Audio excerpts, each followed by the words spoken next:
an at store in Manhattan's East Village. Christian Hansen for The New York Times. The Justice Department has called on at&t-time Warner to sell Turner Broadcasting, the group of cable channels that includes CNN, as a potential requirement for approving the company's pending $85.4 billion deal, people briefed on the matter said on Wednesday. The other possible way for the merger to win approval would be for at to sell its DirecTV division, two of these people added.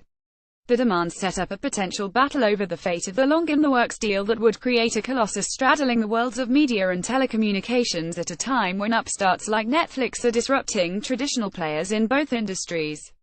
As originally envisioned, combining at&t-time Warner would yield a giant company offering wireless and broadband internet service, DirecTV, the Warner Bros. Movie studio, and cable channels like HBO and CNN.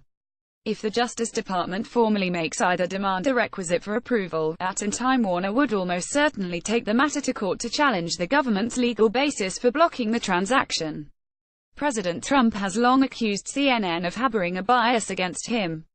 Separately, Mr. Trump has criticized the proposed merger from a populist perspective. In the final weeks of the presidential campaign, he argued that deals like this destroy democracy and cited it as an example of the power structure that he was fighting. While critics of the merger have described it as a sign that there is too much consolidation in the media and telecommunications industries, analysts have said that there were few legal grounds on which to block the transaction. At an investor conference on Wednesday, John Stevens, AT&T's chief financial officer, said that the timing of the deal's closing, which had been scheduled by year's end, was now uncertain. The only remaining issue to be resolved, he added, was Justice Department approval. We are in active discussions with the DOJ, Mr. Stevens said.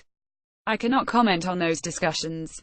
But with those discussions, I can now say that the timing of the closing of the deal is now uncertain. Executives at both at&t-time Warner have privately expressed bewilderment about the request from the Justice Department.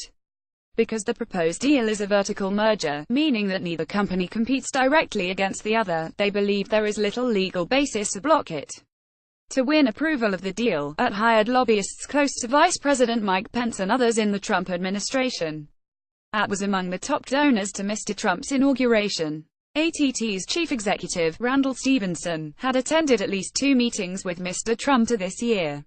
Shortly after the first one, Mr. Trump lashed out at CNN on Twitter, saying of the news network that their credibility will soon be gone after the second meeting, which was focused on emerging technologies. The president said that Mr. Stephenson was doing really a top job. Fighting the deal could prove challenging for regulators, antitrust experts said.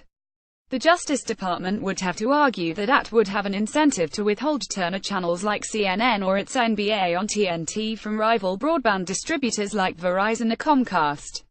It could also try to demonstrate that at would give CNN or TNT preferential treatment, making it difficult for competitors like Fox News or ESPN to reach at customers.